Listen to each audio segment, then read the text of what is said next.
Hello student, कैसे हो आप सब। आपका स्वागत है आपके अपने YouTube channel NEET JEE factory पर। तो स्टूडेंट, आज हम बात करने चल रहे हैं एक बहुत ही इंटरेस्टिंग चैप्टर है। क्या नाम है?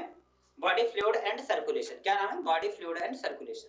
तो बॉडी फ्लूइड एंड सर्कुलेशन में हम ये देखने चल रहे हैं कि ब्लड क्या होता है या ट्रांसपोर्टेशन में किस तरह से हेल्प करता है। इसमें जो पाए जाते हैं आरबीसी, डब्ल्यूबीसी और प्लेटलेट्स पाए जाते हैं, इनका फंक्शन क्या होता है, इन सब का फंक्शन क्या होता है, इन सब के बारे में हम डिटेल्स में जानेंगे। तो चलिए थोड़ा सा स्टार्ट करते हैं। तो देखिए क्या है कि जितने भी सेल्स होती है हमारी बॉडी में, जितनी भी सेल्स होती हैं, इन्हें लगातार फंक्शन करने के लिए कुछ न्यूट्रिएंट्स की, ऑक्सीजन की और अदर इसेंशियल सब्सटेंस, मतलब और कुछ जरूरी इसेंशियल सब्सटेंस की जरूरत होती है। और उनके दौरान या फिर उस समय मेटाबॉलिज्म के दौरान जो हार्मफुल सब्सटेंस होते हैं उन्हें लगातार बाहर रिमूव करने की या बाहर निकालने की जरूरत होती है। क्यों? क्योंकि हेल्दी फंक्शनिंग के लिए, मतलब अच्छे से फंक्शन हो सके सेल्स का।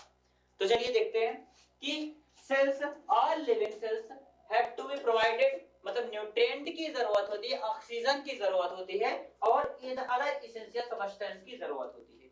इसके दौरान या मेटाबॉलिज्म के दौरान जो वेस्ट या हार्मफुल सब्सटेंस प्रोड्यूस हो रहा है उसको लगातार रिमूव करने की जरूरत होती है, ठीक है। मतलब हर लिविंग ऑर्गेनिज्म के पास efficient mechanism from the movement of this substance, मतलब इस सब्सटेंस जैसे न्यूट्रिएंट हो गया, ऑक्सीजन हो गया और भी इसेंशियल सब्सटेंस जो होते हैं, इनको लगातार भेजने के लिए, सेल तक भेजने के लिए, और जो हार्मफुल सब्सटेंस प्रोड्यूस हो रहा है उनको निकालने के लिए अलग-अलग मैकेनिज्म होता है, अलग-अलग मैकेनिज्म। इस चीज को ध्यान दीजिए, टू द सेल मतलब सेल तक और फ्रॉम द सेल, सेल से बाहर कौन निकल रहा है? हार्मफुल या वेस्ट सब्सटेंस रिलीज हो रहा है, रिमूव हो रहा है, ठीक है। हार्मफुल या वेस्ट सब्सटेंस रिमूव हो रहा है और जा क्या हो रहा है? ऑक्सीजन हो गया, न्यूट्रिएंट हो गया और भी इसेंशियल सब्सटेंस सेल तक जा रहे हैं। क्यों? ताकि सेल अच्छे से कार्य कर सके, सेल की हेल्दी फंक्शनिंग के लिए, ठीक है। जितने भी अलग-अलग ग्रुप के मैकेनिज्म, मतलब जितने भी अलग-अलग तरह के एनिमल्स होते हैं, सब में ये जो होता है ट्रांसपोर्टेशन का जो तरीका होता है अलग-अलग होता है।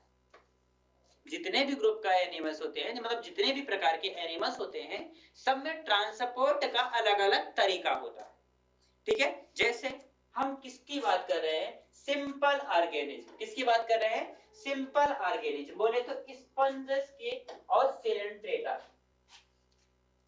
स्पंज की और सिलेंट्रेटा की, ठीक है।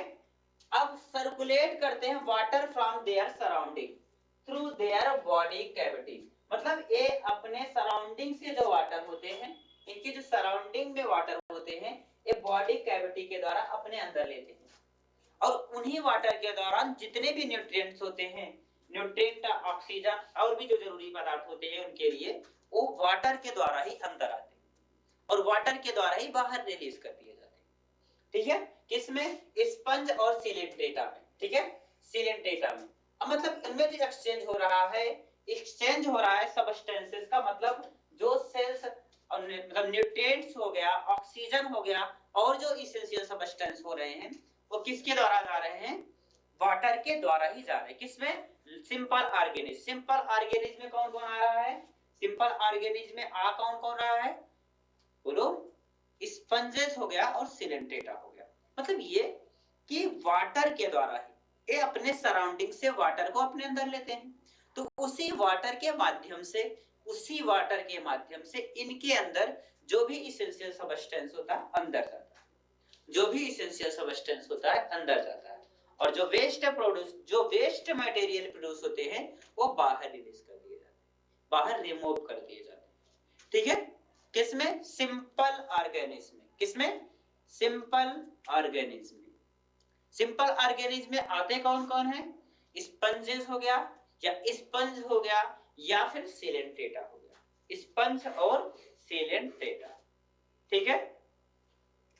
अब थोड़ा सा आगे बढ़ते हैं। More complex organism use special fluid within their body to transport of such material, मतलब जो कॉम्प्लेक्स ऑर्गेनिज्म हुआ, जैसे हम लोग मान लीजिए ह्यूमन बॉडी हुई, हमारी बॉडी, हमारे अंदर ट्रांसपोर्टेशन के लिए ब्लड पाया जाता है, जो न्यूट्रिएंट्स को ऑक्सीजन को मतलब और भी जो इसेंशियल सब्सटेंस होते हैं हमारे अंदर ट्रांसपोर्ट के लिए क्या पाया जा रहा है, हमारे अंदर ट्रांसपोर्ट के लिए क्या पाया जा रहा है, ब्लड पाया जा रहा है। लेकिन जो सिंपल ऑर्गेनिज्म जैसे स्पंज हो गया, सिलेंट्रेट्स हो गए, इनमें इस तरह का कोई भी फ्लूइड नहीं पाया जाता है।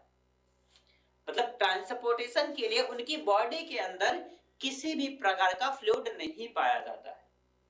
ठीक है, ट्रांसपोर्टेशन के लिए उनके अंदर किसी भी प्रकार का फ्लूइड नहीं पाया जा रहा है। और जबकि हमारे अंदर मतलब कॉम्प्लेक्स बॉडी ऑर्गेनाइजेशन में एक स्पेशल फ्लूइड पाया जाता है, किसके लिए, जो ट्रांसपोर्ट करता है ऑक्सीजन का, कार्बन डाइऑक्साइड का और भी जो इसेंशियल सब्सटेंस मतलब जो चीजें जरूरी है बाहर अंदर लेगी, जो वेस्ट मटेरियल प्रोड्यूस होगा उनको बाहर निकालने की मतलब बाहर निकालने का फंक्शन करती है। ठीक है, अब जैसे जो ब्लड होता है, blood is the most commonly used body fluid by most of the higher organism including human being, मतलब हमें भी मिलाकर, मतलब ह्यूमंस को भी मिलाकर ब्लड जो होता है most commonly used body fluid होता है। मतलब ब्लड एक ऐसा फ्लूइड है, एक ऐसा कनेक्टिव टिश्यू है कि जो ट्रांसपोर्टेशन में मदद कर रहा है। किसमें मदद कर रहा है, ट्रांसपोर्टेशन में। कौन कौन सी चीज का ट्रांसपोर्टेशन में, जैसे न्यूट्रिएंट्स हो गया, ऑक्सीजन हो गया, कार्बन डाइऑक्साइड हो गया, विटामिन्स और हार्मोन्स का भी ट्रांसपोर्टेशन यहाँ तक कि ब्लड के द्वारा ही होता है, ब्लड के द्वारा ही होता है। और जो दूसरा फ्लूइड है हमारी बॉडी में जो पाया जा रहा है, लिम्फ है। क्या है, लिम्फ है। ये help the transport of certain substance, मतलब ब्लड और लिम्फ जो होते हैं हमारी बॉडी में पाए जाते हैं, ये दोनों ट्रांसपोर्टेशन में हेल्प करते हैं। ब्लड और लिम्फ जो होते हैं ये हमारे ब्लड में पाए जाते हैं, मतलब हमारी बॉडी में पाए जाते हैं, ये ट्रांसपोर्टेशन में क्या कर रहे हैं, हेल्प कर रहे हैं। ठीक है, तो थोड़ा सा हम आगे चलते हैं।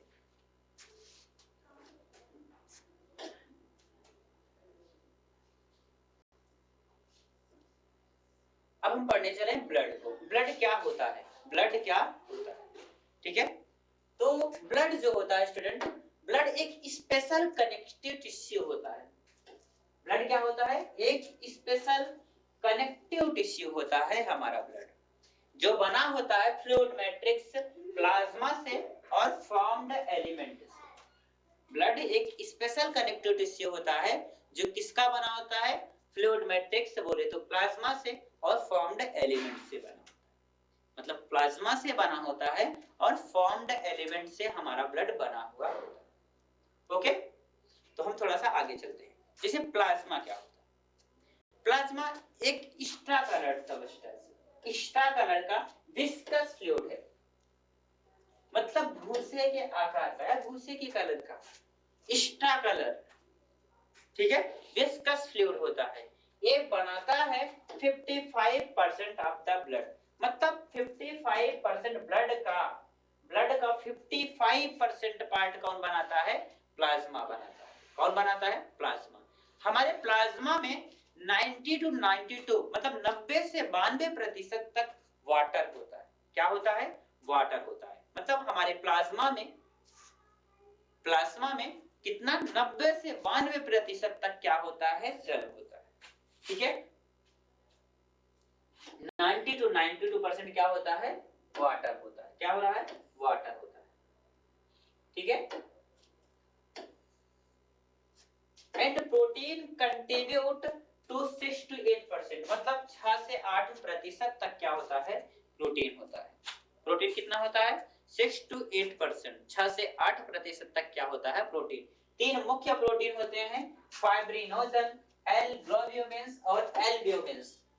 फाइब्रिनोजन, ग्लोब्यूमिन्स और एल्ब्यूमिन्स, ये 3 मुख्य प्रोटीन होते हैं जो हमारे प्लाज्मा में पाए जाते हैं। तो अभी हम आगे पढ़ेंगे कि फाइब्रिनोजन का फंक्शन क्या होता है, फाइब्रिनोजन का फंक्शन क्या होता है, एल्ब्यूमिन्स का फंक्शन क्या होता है, एल्ब्यूमिन्स का फंक्शन क्या होता है और ग्लोब्यूमिन्स का फंक्शन क्या होता है, ग्लोब्यूमिन्स का फंक्शन क्या होता है, इन सब के बारे में हम पढ़ेंगे। जो फाइब्रिनोजन होता है आपका क्लॉटिंग ऑफ ब्लड में, मतलब ब्लड के क्लॉटिंग में हेल्प करता है। एक ऐसा प्रोटीन जो प्लाज्मा में पाया जाता है, ब्लड के क्लॉटिंग में आपको हेल्प करता है। इसमें ब्लड के क्लॉटिंग में क्या करता है, हेल्प करता है। जो एल्ब्यूमिन होता है, एल्ब्यूमिन ऑस्मोटिक बैलेंस को मेंटेन करता है। क्या करता है? ऑस्मोटिक बैलेंस को मेंटेन करने का कार्य करता है। और जो ग्लोब्यूमिन होता है, ग्लोब्यूमिन क्या करता है? ग्लोब्यूमिन जो होता है डिफेंस मैकेनिज्म में, बॉडी की डिफेंस मैकेनिज्म में हेल्प करता है। तो क्या पढ़ा हमने? ब्लड जो होता है हमारा एक स्पेशल प्रकार का कनेक्टिव टिश्यू होता है, स्पेशल कनेक्टिव टिश्यू होता है जिसमें 6 to 8% वाटर होता है, सॉरी 6 to 8% प्रोटीन होता है, 90 to 92% 90 से 92% तक क्या आता है? 90 से 92% तक जल होता है। कितना? 90 से 92% तक क्या होता है? जल होता है। ठीक है, तो हम थोड़ा सा आगे चल रहे हैं।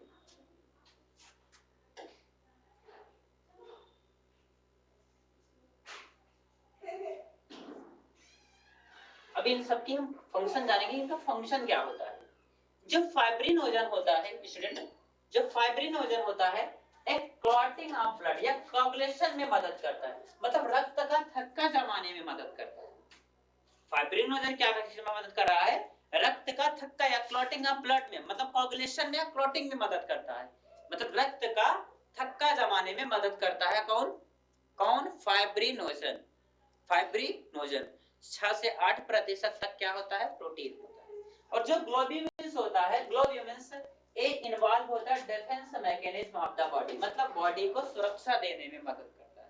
बॉडी में डिफेंस मैकेनिज्म के तौर पर कौन यूज किया जा रहा है? ग्लोब्यूलिन्स यूज किया जा रहा है। कौन यूज किया जा रहा है? ग्लोब्यूलिन्स यूज किया जा रहा है। एल्ब्यूमिन जो होता है ये मेंटेन करता है ऑस्मोटिक बैलेंस को, मतलब मेंटेन करता है ऑस्मोटिक बैलेंस को। ठीक है, ऑस्मोटिक बैलेंस को मेंटेन करने का फंक्शन किसका होता है? एल्ब्यूमिन का। क्या बताया हमने? फाइब्रिनोजन क्लॉटिंग में मदद करेगा, ग्लोब्यूमिन डिफेंस मैकेनिज्म में मदद करेगी, एल्ब्यूमिन जो होता है ऑस्मोटिक बैलेंस में मदद करती है। एल्ब्यूमिन किस में हेल्प करेगी? ऑस्मोटिक बैलेंस में हेल्प करेगी। ठीक है, यहां तक कोई प्रॉब्लम तो नहीं आपको? ठीक है, तो थोड़ा सा हम आगे चल रहे हैं। Plasma also contain small amount of minerals. Plasma में कुछ अमाउंट में मिनरल्स होते हैं, कुछ मिनरल्स होते हैं जैसे sodium, calcium, magnesium ion, bicarbonate ion, chloride ion. ठीक है, sodium ion, calcium ion, magnesium ion, bicarbonate ion, ये सब क्या है? सोडियम, कैल्शियम, ये सब क्या होते हैं? कुछ मिनरल्स हैं। और क्या? ग्लूकोज, अमीनो एसिड और लिपिड भी पाए जाते हैं प्रेजेंट, मतलब थोड़ी बहुत मात्रा में ये सब भी पाए जाते हैं। ठीक है, factor for coagulation of blood या clotting of blood are also present in plasma, मतलब जो ब्लड को कोगुलेट करने वाले फैक्टर होते हैं वो प्लाज्मा में पाए जाते हैं, लेकिन किस रूप में? इनएक्टिव फॉर्म में। कैसे होते हैं? इनएक्टिव फॉर्म में, मतलब रक्त के थक्के जमाने वाले जो फैक्टर होते हैं, रक्त का थक्का जमाने वाले जो भी फैक्टर होते हैं, एक क्या करते हैं? ये प्लाज्मा में पाए जाते हैं। कहां पाए जाते हैं? प्लाज्मा में। लेकिन प्रॉब्लम है कि इनएक्टिव फॉर्म में पाए जाते हैं। किस फॉर्म में पाए जाते हैं? इनएक्टिव फॉर्म में पाए जाते हैं प्लाज्मा में। ठीक है, अब नेक्स्ट क्या कर रहा है? सबसे इंपॉर्टेंट चीज को ध्यान देना इसको, जो plasma without the clotting factor is called serum, मतलब अगर प्लाज्मा में क्लॉटिंग फैक्टर मतलब क्लॉट करने वाले सब्सटेंस को हटा दिया जाए या फाइब्रिनोजन को हटा दिया जाए तो हम उसको सीरम बोलेंगे। क्या बोलेंगे? सीरम बोलेंगे। ओके, यहां तक कोई प्रॉब्लम तो नहीं? हमने क्या पढ़ा? हमने बताया कि कुछ ion, sodium ion, calcium, magnesium, bicarbonate, chloride, glucose, amino acid, lipid, ये सब प्लाज्मा में पाए जाते हैं। प्लाज्मा जो होते हैं विदाउट क्लॉटिंग फैक्टर वो क्या बोलते हैं? मतलब प्लाज्मा में अगर क्लॉटिंग फैक्टर ना हो तो हम उसको सीरम बोलते हैं। क्या बोलते हैं? सीरम। जो रक्त के थक्का जमा, मतलब जब ब्लड कोगुलेट करने वाले फैक्टर होते हैं वो प्लाज्मा में प्रेजेंट होते हैं, लेकिन किस फॉर्म में प्रेजेंट होते हैं? इनएक्टिव फॉर्म में प्रेजेंट होते हैं। किस फॉर्म में प्रेजेंट होते हैं? इनएक्टिव फॉर्म में प्रेजेंट होते हैं। ठीक है, अब हम पढ़ने चल रहे हैं फॉर्म्ड एलिमेंट्स। फॉर्म्ड एलिमेंट्स में कौन कौन आते हैं? फॉर्म्ड एलिमेंट्स में स्टूडेंट 3 लोग आते हैं, आरबीसी, डब्ल्यूबीसी, आरबीसी, डब्ल्यूबीसी और क्या होता है? प्लेटलेट्स। आरबीसी, डब्ल्यूबीसी और प्लेटलेट्स। ठीक है, आरबीसी हो गया, डब्ल्यूबीसी हो गया और क्या होता है? प्लेटलेट्स होता है। ठीक है, ये सभी फॉर्म्ड एलिमेंट्स में आते हैं। हमारे ब्लड में कितना परसेंट वाटर होता है? 90 to 90%। या ब्लड का कितना परसेंट भाग बनाता है? 55% पार्ट बनाता है, मतलब 55% तक भाग बनाता है हमारा प्लाज्मा। 45% जो होता है ये फॉर्म्ड एलिमेंट बोले तो आरबीसी, डब्ल्यूबीसी और प्लेटलेट्स बनाते हैं। आरबीसी, डब्ल्यूबीसी और प्लेटलेट्स बनाते हैं। यहाँ तक स्टूडेंट कोई प्रॉब्लम तो नहीं किसी को? तो हम थोड़ा सा आगे बढ़ने चलते हैं। ओके, तो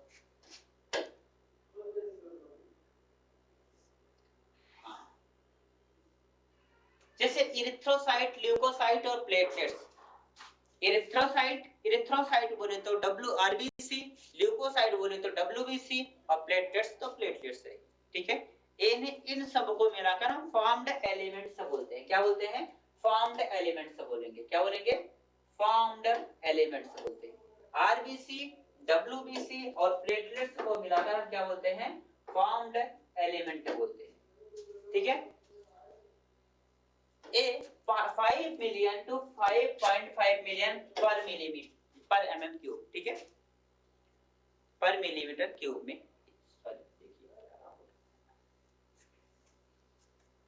ठीक है,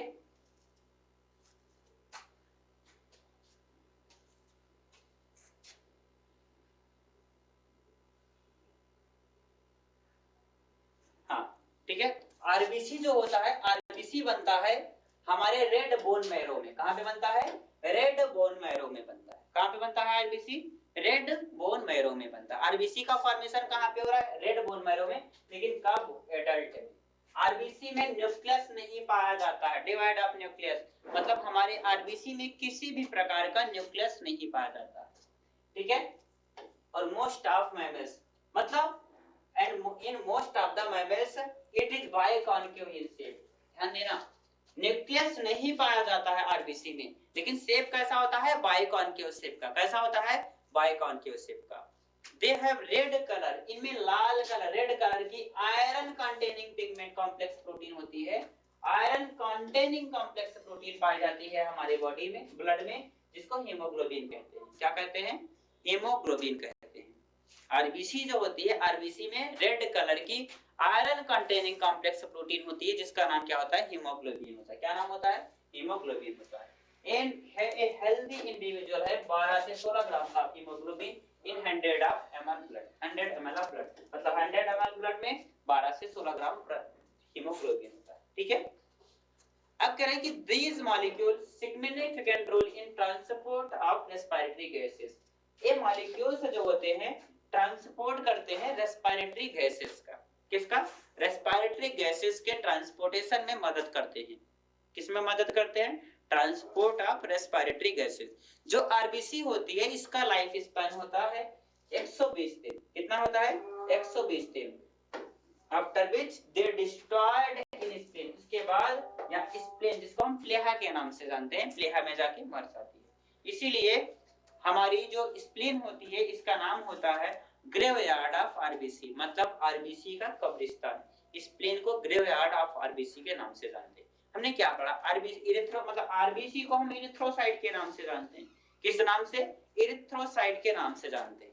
ठीक है, ये हमारे अंदर, ठीक है, ये हमारे बॉडी में, मतलब एडल्ट की बॉडी में कहां पे बनता है? रेड बोन मैरो में। कहां बनता है?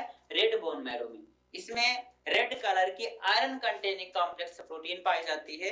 एक प्रोटीन कॉम्प्लेक्स प्रोटीन पाई जाती है, जिसका नाम होता है हीमोग्लोबिन। क्या नाम होता है? हीमोग्लोबिन। हमारे आरबीसी में किसी भी प्रकार का न्यूक्लियस नहीं होता है, न्यूक्लियस एब्सेंट होता है। और शेप कैसा होता है? बाइकॉनकेव शेप का होता है।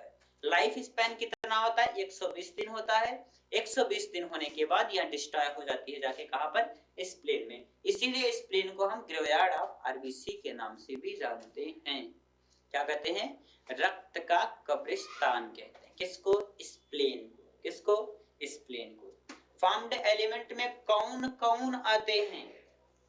फॉर्म्ड एलिमेंट में कौन कौन आते हैं? आरबीसी, डब्ल्यूबीसी और प्लेटलेट्स। कौन कौन? आरबीसी, डब्ल्यूबीसी और प्लेटलेट्स।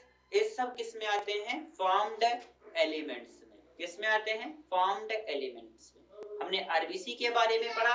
आरबीसी को हम लोग इरिथ्रोसाइट के नाम से भी जानते हैं। किस नाम से?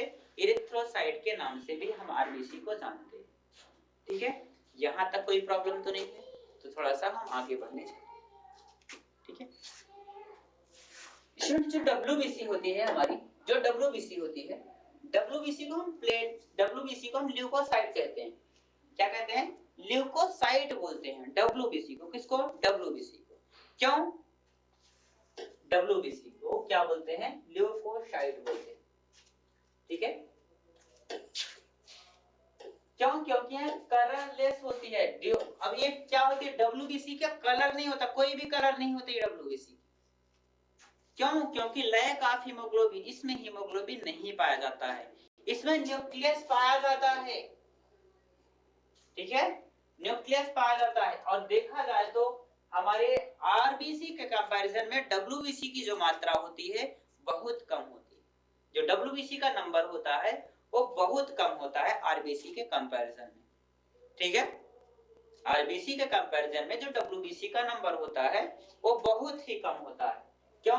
अब एक चीज ये भी जान देना है, वो आरबीसी जो थी हमारी वो कैसी थी? न्यूक्लियस नहीं पाया जा रहा था, लेकिन डब्ल्यूबीसी में न्यूक्लियस पाया जा रहा है। अब सुनिए,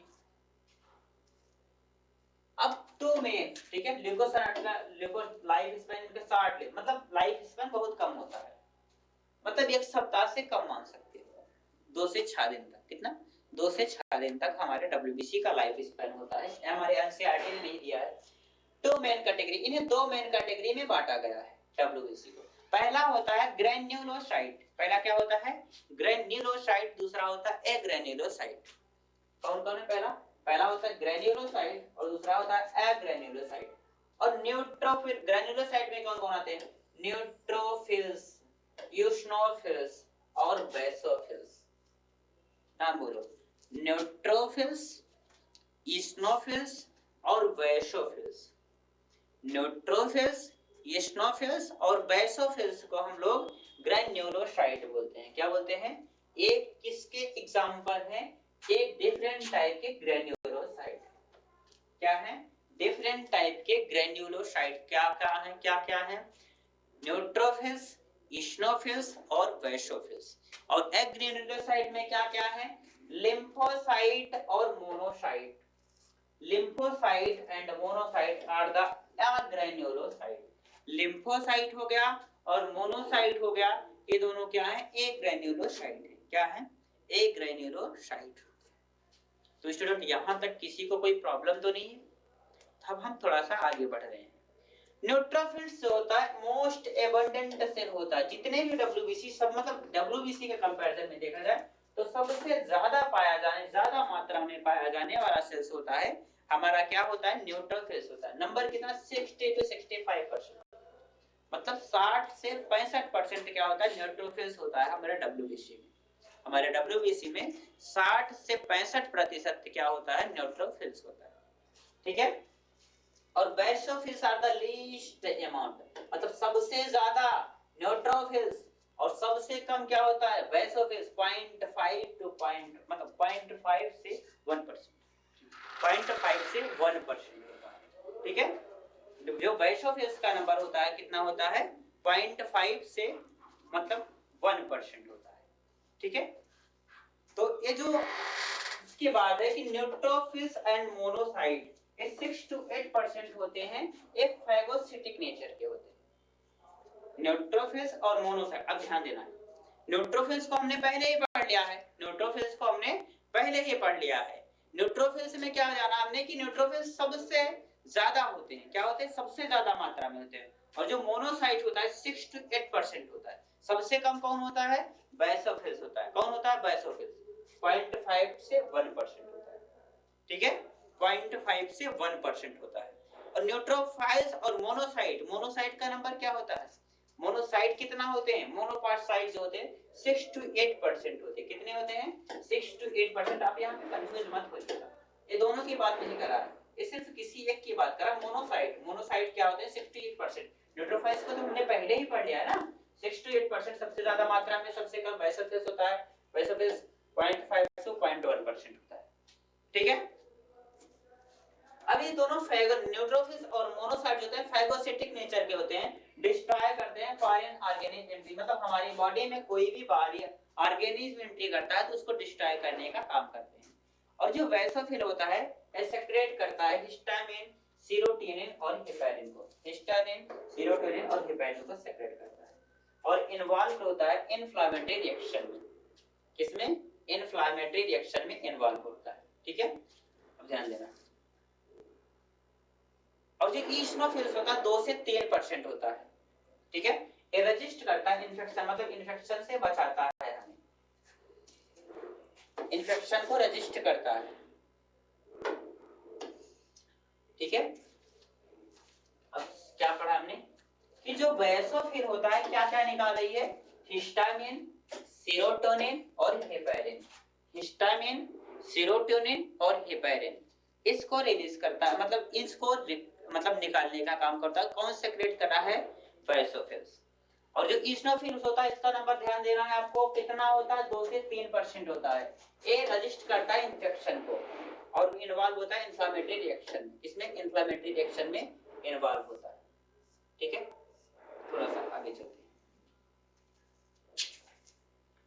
इससे और एक किसमें भाग लेता है, एलर्जिक रिएक्शन में भाग लेता है। किसमें भाग लेता है, एलर्जिक रिएक्शन में भाग लेता है। किसमें भाग ले रहा है, एलर्जिक रिएक्शन। कौन, ईस्नोफिल्स।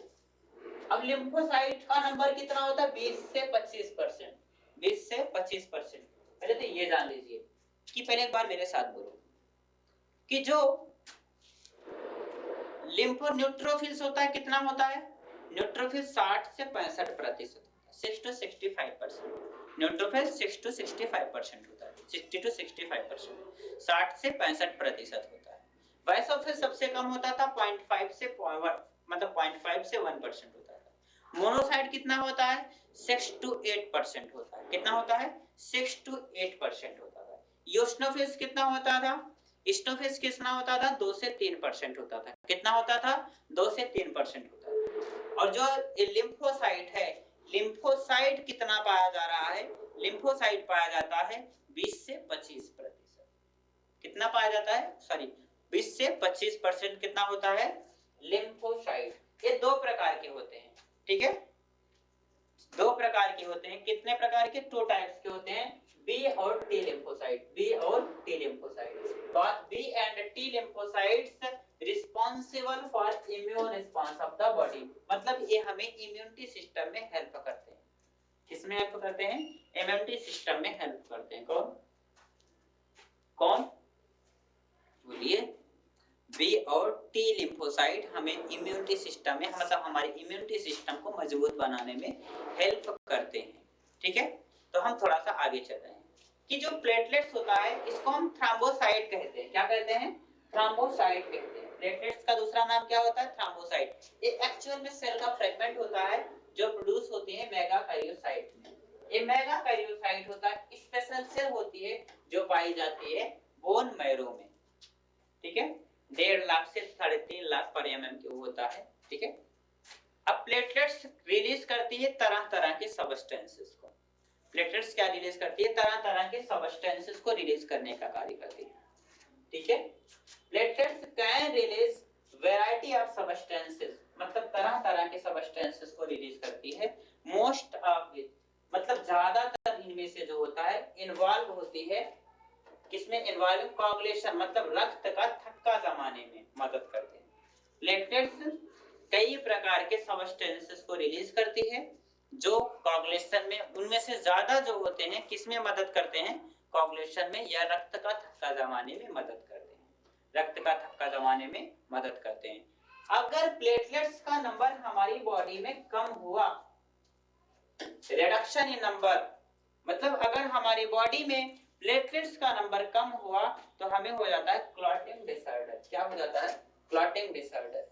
अगर प्लेटलेट्स का नंबर हमारी बॉडी में कम हुआ तो हमें क्या हो जाता है, क्लॉटिंग डिसऑर्डर, मतलब हमारी बॉडी से हमें जरा सा भी चोट लगने पर हमारी बॉडी से बहुत सारा फ्लूइड, हमारा मतलब बहुत सारा ब्लड का लॉस हो जाता है अगर प्लेटलेट्स का नंबर हमारी बॉडी में कम हुआ। तो इनका जो लाइफ स्पैन होता है 2 घंटे से 6 दिन तक होता है। ठीक है, 2 घंटे से डेंगू फीवर में बहुत ज्यादा तेजी से इसका नंबर डिक्रीज करता है प्लेटलेट्स का। ठीक है, और चिकनगुनिया में भी ऐसा होता है कि जिसमें प्लेटलेट्स का नंबर बहुत तेजी से घटता है। तो क्या पढ़ा हमने, डब्ल्यूबीसी जो होता है इस कितने प्रकार के होते थे, ग्रैन्युलोसाइट, ग्रैन्युलोसाइट में कौन कौन होता था, ग्रैन्युलोसाइट में न्यूट्रोफिल्स, बेसोफिल्स और ईस्नोफिल्स था। न्यूट्रोफिल्स, बेसोफिल्स और ईस्नोफिल्स था। ठीक है, और जो मोनोसाइट में था, सॉरी, एक ग्रेन्युलोसाइट में क्या था, लिम्फोसाइट और मोनोसाइट, क्या था, लिम्फोसाइट और मोनोसाइट एक ग्रेन्युलोसाइट में होते थे। प्लेटलेट्स को थ्रोम्बोसाइट कहते हैं।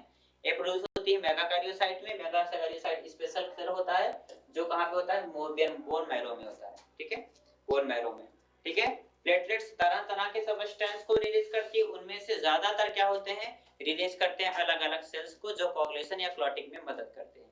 इनका नंबर में कमी हुई तो क्लॉटिंग डिसऑर्डर होता है, एक्सेसिव लॉस। अब इससे क्या होता है कि हमारी बॉडी से बहुत ज्यादा मात्रा में ब्लड का लॉस होने लगता है, हमारी बॉडी से बहुत ज्यादा मतलब ब्लड का लॉस होने लगता है, ठीक है। तो बस स्टूडेंट आज के लिए इतना ही, उसके बाद हम मिलते हैं नेक्स्ट वीडियो में, ठीक है।